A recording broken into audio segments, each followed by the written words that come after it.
Capítulo 21. Alguns dias em terra. Pisar em terra firme nos causou uma forte emoção.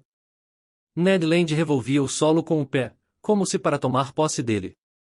Contudo, nem 2 meses haviam se passado desde que éramos, segundo a expressão do Capitão Nemo, passageiros do Nautilus, isto é, prisioneiros de seu comandante. Em poucos minutos, estávamos a um disparo de fuzil da costa. O solo era quase integralmente madrepórico, mas alguns leitos secos, sedimentados com resíduos graníticos, demonstravam que a ilha era resultado de uma formação primordial. Todo o horizonte escondia-se atrás de uma cortina de florestas admiráveis.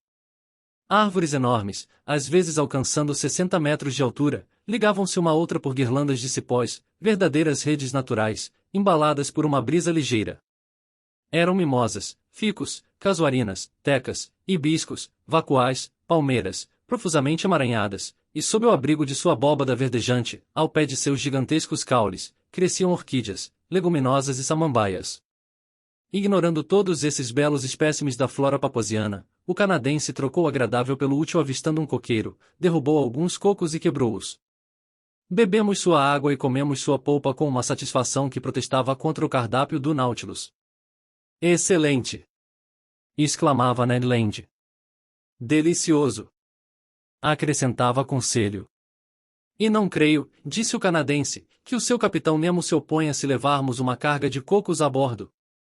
Não creio também, opinei, mas ele não irá prová-los. Pior para ele. Decretou o Conselho. E melhor para nós. Completou Ned Land. Sobrará mais.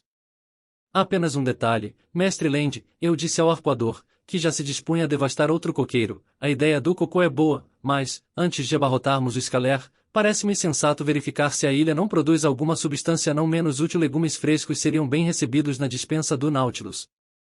O patrão está certo, concordou o Conselho, e proponho reservarmos 3 lugares em nossa embarcação, um para as frutas, um para os legumes e o terceiro para a caça, da qual, aliás, ainda não vislumbrei nenhum sinal. A esperança é a última que morre, Conselho, insistiu o canadense. Continuemos então nossa expedição, determinei, mas sempre de olhos abertos. Embora pareça desabitada, ainda assim a ilha pode abrigar indivíduos menos exigentes do que nós em relação à natureza da caça.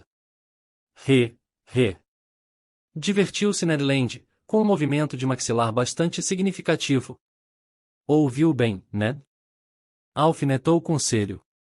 E como não, rebateu o canadense, e aliás, começo a compreender os encantos da antropofagia. Ned. O que você diz? Reagiu o Conselho. Você, antropófago. Não me sentirei mais seguro dormindo na mesma cabine. E se um dia eu acordar e me faltar um pedaço? Gosto de você, amigo Conselho, mas não o suficiente para usá-lo como alimento sem necessidade. Não acredito nisso, encerrou o Conselho. Ao ataque! Ou abatemos alguma caça para saciar esse canibal, ou uma manhã dessas o patrão não encontra senão um esqueleto de criado para servi-lo. Assim, enquanto conversávamos, penetramos sob as escuras abóbadas da floresta, da qual, durante 2 horas, percorremos todas as direções.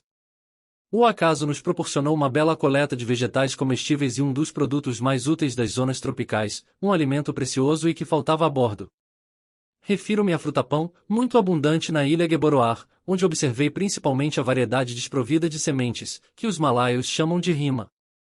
Essa árvore distinguia-se das demais pelo tronco reto e a altura de 12 metros. Sua copa, graciosamente abaulada e formada por grandes folhas multilobadas, era o suficiente para um naturalista reconhecer o artocarpo, aclimatado com sucesso nas Ilhas Mascarenhas. De sua massa de verdura destacam-se grandes frutas globulosas, com 1 decímetro de largura, cobertas externamente por rugosidades dispostas em forma de hexágono. Um vegetal útil com que a natureza presenteou as regiões carentes de trigo e que, sem exigir cultivo, dá fruta durante 8 meses do ano. Ned Land conhecia bem aquelas frutas, tendo-as provado em suas numerosas viagens, e sabia preparar sua substância comestível. Assim que as viu, não se conteve mais. Professor, implorou, morro se não provar um pouco dessa massa de fruta-pão. Prove, amigo Ned, prove à vontade. Estamos aqui para realizar experimentos, vá em frente. É para já, respondeu o canadense. E, fazendo uso de uma lente, acendeu um fogo de lenha seca que crepitou alegremente. Enquanto isso, Conselho e eu escolhíamos os melhores frutos do ortocarpo. Alguns ainda não estavam suficientemente maduros, e sua grossa casca envolvia uma polpa branca mais um pouco fibrosa. Outros, em profusão, amarelados e gelatinosos, esperavam apenas a hora de ser colhidos. Eram frutas sem caroço. Conselho levou uma dúzia para Ned Land, que, após cortá-las em fatias grossas, assou-as sobre um fogo de carvão. Enquanto cozinhava, não se cansava de repetir: "Verá, professor, que delícia de pão! Ainda mais que não comemos pão há uma eternidade", disse Conselho. "Não é nem mais pão", acrescentou o canadense. "É um manjar." "Nunca provou, professor?" "Não, Ned." "Pois bem, prepare-se para uma coisa suculenta. Se não gostar, não está mais aqui o rei dos arpoadores." Ao final de alguns minutos, o punhado de frutas expostas ao fogo carbonizou completamente. Em seu cerne, apareceu uma massa branca, espécie de miolo macio, cujo sabor lembrava o da alcachofra. Tenho de admitir, era um pão excelente, e comi-o deliciado. Infelizmente, observei, não é possível conservar fresca essa massa, sendo inútil, portanto, levarmos uma provisão para bordo. "Vamos com calma, professor!" exclamou Ned Land. "O senhor fala como naturalista, eu penso como padeiro. Conselho, colha algumas frutas para pegarmos na volta." "E como irá prepará-las?" perguntei ao canadense. "Fabricando com sua polpa uma massa fermentada que se conservará indefinidamente, sem estragar. Quando quiser usá-la, a assoar na cozinha de bordo e, apesar de seu sabor um pouco ácido, vai achá-la excelente." "Então, mestre Ned, vejo que não falta nada a essa mistura." "Sim, professor", respondeu o canadense, "faltam algumas frutas, ou pelo menos alguns legumes." "Procuremos as frutas e legumes." Terminada a colheita, pusemo-nos a caminho para preparar nosso jantar terrestre. Nossas buscas não tinham sido vãs, e por volta do meio-dia havíamos feito ampla provisão de bananas. Essas deliciosas frutas da zona tórrida amadurecem o ano inteiro, e os malaios, que lhes deram o nome de pisa, comeu-nas cruas. Além das bananas, colhemos jacas enormes e de sabor intenso, mangas saborosas e abacaxis descomunais. E essa tarefa tomou grande parte de nosso tempo, mas, pensando bem, não tínhamos muito o que reclamar. Conselho não parava de observar Ned. O arpoador encabeçava a caminhada e, deambulando pela floresta, colhia com mão firme excelentes frutos para complementar sua provisão. "E então, amigo Ned?" perguntou Conselho, "ainda não terminou?" Foi a resposta do canadense. "Ora! Dulce queixa! Juntando todos esses vegetais não dá uma refeição", declarou Ned. "Isso é o final da refeição, é a sobremesa." "Mas e a sopa? E o assado?" "De fato", concordei, Ned prometeu costeletas que me parecem duvidosas." "Professor", reagiu o canadense, "não apenas a caçada não terminou, como sequer começou. Um pouco de paciência. Acabaremos encontrando algum animal com penas ou com pelo, se não aqui, em outro lugar. E se não for hoje, será amanhã", acrescentou Conselho, "pois não é conveniente irmos muito longe. Sugiro inclusive que voltemos ao escaler." "O quê?" "Já!" exclamou Ned. "Prometemos voltar antes do anoitecer", observei. "Mas que horas são, por favor?" perguntou o canadense. "2 horas, pelo menos", respondeu o Conselho. "Como o tempo passa rápido em terra firme!" constatou mestre Ned Land, com um suspiro nostálgico. "Em frente", disse Conselho. Atravessamos então a floresta de volta e complementamos nossas provisões, atacando as nozes de areca, colhidas no topo das árvores, e um tipo de feijõezinhos, que reconheci como os abru dos malaios, e inhames de qualidade superior. Apesar de abarrotados na chegada ao escaler, Ned ainda considerava insuficiente nosso estoque. Para sua felicidade, acabou descobrindo várias árvores, medindo entre 8 e 9 metros, pertencentes à família das palmeiras. Essas árvores, tão valiosas quanto o ortocarpo, são merecidamente reconhecidas como um dos produtos mais úteis da Malásia. Eram sagueiros, vegetais que crescem espontaneamente, reproduzindo-se, como as amoreiras, pelos brotos e sementes. Ned Land sabia como tratar aquelas árvores, e manejando vigorosamente o machado não demorou a deitar ao solo 2 ou 3, visivelmente maduras a julgar pelo pó branco que revestia suas palmas. Observei-o mais com olhos de naturalista que de homem faminto. Ned começou por retirar de cada tronco uma faixa de casca, com 1 polegada de espessura, que cobria uma rede de fibras alongadas mais formando nós inextricáveis, espremidos numa espécie de farinha viscosa. Essa farinha é o sagu, substância comestível que constitui o principal alimento dos povos melanésios. Ned Land contentou-se, naquele momento, em cortar algumas lascas, como se fosse lenha para queimar, deixando para mais tarde o trabalho de extrair a farinha, coá-la num pano, ainda de separá-la de seus ligamentos fibrosos, evaporar sua umidade ao sol e deixá-la endurecer em formas. Finalmente, às 5 da tarde, carregando todas as nossas riquezas, deixávamos a praia da ilha e, meia hora depois, atracávamos no Nautilus. Ninguém nos esperava, o grande cilindro metálico parecia deserto.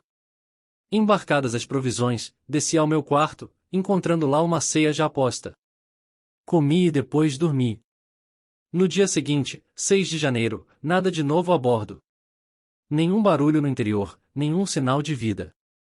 O Scaler permanecerá atracado, no mesmo lugar onde o havíamos deixado.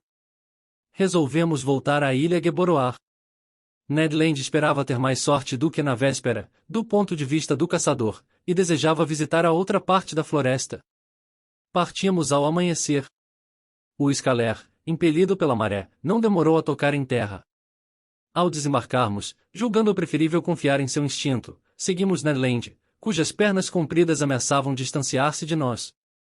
Ned Land subiu o litoral na direção oeste, atravessou a val alguns leitos de riacho e alcançou o planalto, que era cercado por admiráveis florestas. Alguns martins pescadores rondavam o curso d'água, sem permitir aproximação. Tal recusa provou que aquelas aves sabiam o que esperar de bípedes de nossa espécie, levando-me a concluir que, se não era habitada, a ilha não deixava de ser frequentada por seres humanos. Após atravessar uma extensa pradaria, chegamos à orla de um pequeno bosque, animado pelo canto e o voo de grande número de aves. São apenas passarinhos, disse Conselho. Mas alguns são comestíveis. Respondeu o arpoador. Está enganado, amigo Ned, replicou Conselho, não vejo senão papagaios. Amigo Conselho, sentenciou gravemente Ned, o papagaio é o fazão de quem não tem outra coisa para comer. E acrescento, opinei, que essa ave, preparada dentro das regras, merece a honra de uma garfada. Com efeito, sob a densa folhagem da mata, uma miríade de papagaios voava de galho em galho, aguardando apenas uma educação mais esmerada para falar a língua humana. Enquanto isso, pauravam na companhia de periquitos de todas as cores e de graves cacatuas, que pareciam meditar algum problema filosófico, enquanto lores de um vermelho explosivo passavam como um pedaço de estame carregado pelo vento, em meio aos calaus de voo ruidoso, papôs pintados nos mais sutis matizes do anil, e uma variedade imensa de aves encantadoras, mas basicamente pouco comestíveis. Faltava na coleção, contudo, uma ave característica daquelas terras e que jamais ultrapassou o limite das ilhas de Aru e das Papuas. Mas a sorte me reservava a oportunidade de admirá-la muito em breve. Após atravessar uma mata rala, desembocamos numa planície tomada por arbustos. Vi então alçar em voo pássaros magníficos, obrigados a lutar contra o vento pela disposição de suas longas e compridas penas. Seu voo ondulante, a graça de suas curvas etéreas, o furtacor das penas atraíam e enfeitiçavam o olhar. Não foi difícil identificá-las. Aves do paraíso! E exclamei. Ordem dos passeriformes, seção dos cristómoros, acrescentou Conselho. Família das perdizes? Indagou Ned Land. Não creio, mestre Land. Em todo caso, conto com sua destreza para capturar um desses encantadores espécimes da natureza tropical. Podemos tentar, professor, embora eu me saia melhor com o arpão do que com o fuzil. Para apanhá-las, os malaios, que vendem uma grande quantidade dessas aves para os chineses, dispõem de vários meios, todos impraticáveis naquele momento. Ora armam laços no cimo das árvores mais altas, local predileto dos paradiseídeos, ora capturam-nas com uma fortíssima cola paralisante ou chegam até a envenenar as nascentes onde essas aves costumam beber água. Só nos restava caçá-las enquanto voavam, o que nos dava poucas probabilidades de sucesso. E, com efeito, desperdiçamos à toa parte de nossa munição. Às 11 horas da manhã já havíamos transposto o primeiro plano das montanhas que formam o centro da ilha e ainda não matáramos nenhuma ave. A fome era atroz. O excesso de confiança frustrara nossa caçada. Por sorte, Conselho, para sua própria surpresa, assegurou nosso almoço com um tiro duplo, abatendo um pombo branco e um torcais, os quais, celeremente depenados e enfiados num espeto, crepitaram num fogo rutilante de lenha seca.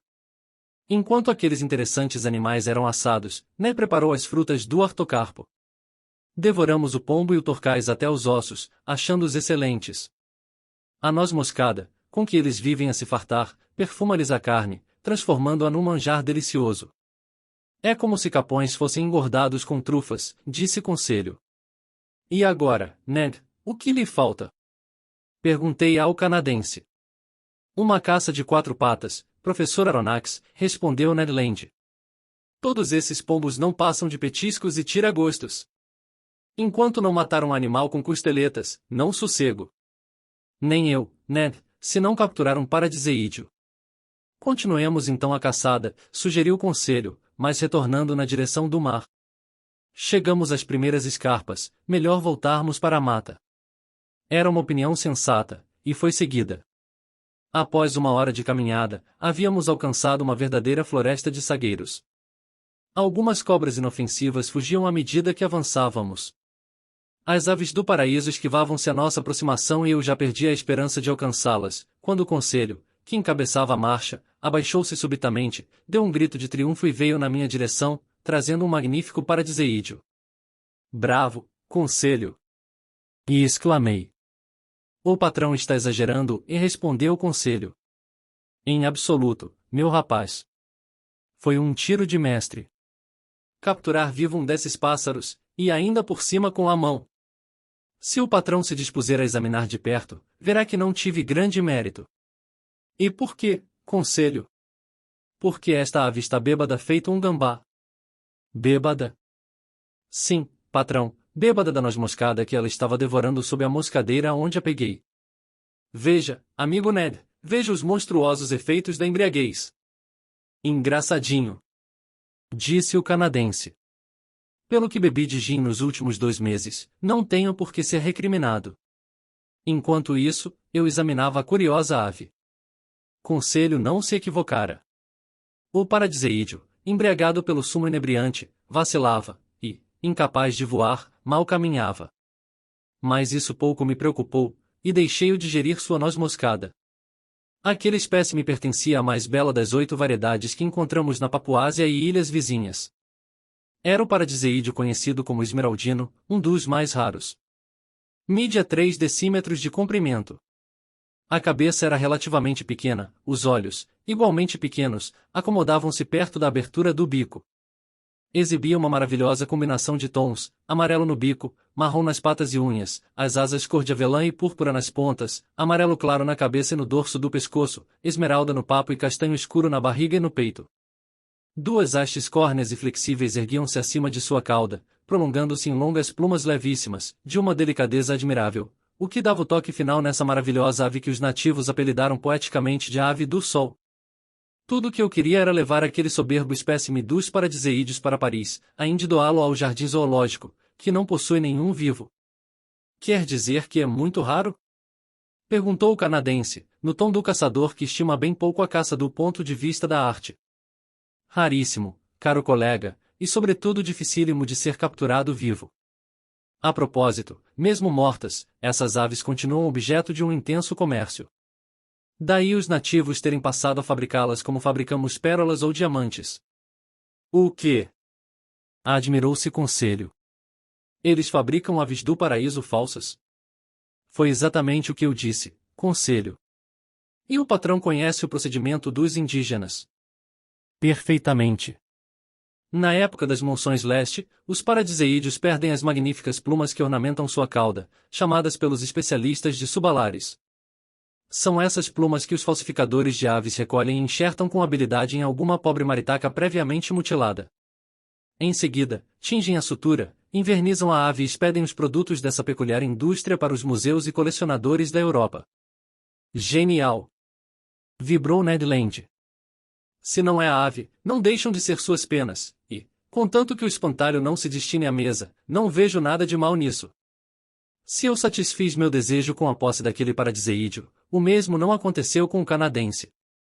Por sorte, lá pelas 2 da tarde, Ned Land abateu um magnífico porco do mato, o bariutangue dos nativos, animal que veio muito bem a propósito. Enfim, tínhamos carne de quadrúpede. Ned Land não cabia em si depois de seu tiro de fuzil, e o porco, de fato, atingido pela bala elétrica, caíra fulminado. O canadense destrinchou e limpou, após ter retirado meia dúzia de costeletas para grelhar no jantar. Em seguida, prosseguimos com a caçada, em que não faltaram proezas da parte de Ned e Conselho. Com efeito, ao procederem a uma batida nos arbustos, os dois amigos desentocaram um bando de cangurus, que fugiram saltando sobre suas patas elásticas, mas não rápido o suficiente para escapar da cápsula elétrica. Ah, professor, exclamou Ned Land, com toda a empolgação do caçador, que peça maravilhosa, e imagine só, ela assada no vapor. Que banquete para o Nautilus! 2, 3, 5 no chão. E quando penso que devoraremos toda essa carne, que aqueles imbecis a bordo não terão sequer uma migalha. Não duvido que, no excesso de sua alegria, se não falasse tanto, o canadense teria massacrado todo o bando. Mas ele contentou-se com uma dúzia desses interessantes marsupiais, que formam a primeira ordem dos mamíferos aplacentários, como nos ensinou o Conselho. Os animais eram de pequeno porte, de uma espécie conhecida como cangurus-coelhos, que se intocam geralmente no oco das árvores e são extremamente velozes. Entretanto, se por um lado são de um tamanho desprezível, por outro fornecem uma carne extraordinariamente boa. Ficamos bastante satisfeitos com os resultados da caçada, e o felizardo Ned já planejava voltar no dia seguinte à Ilha Encantada, da qual pretendia extinguir todos os quadrúpedes comestíveis. Mas não sabia o que o esperava. Às 6 horas da tarde, estávamos de volta à praia. O Scaler continuava no lugar. O Nautilus, qual um comprido destroço, flutuava por entre os recifes a 2 milhas da praia.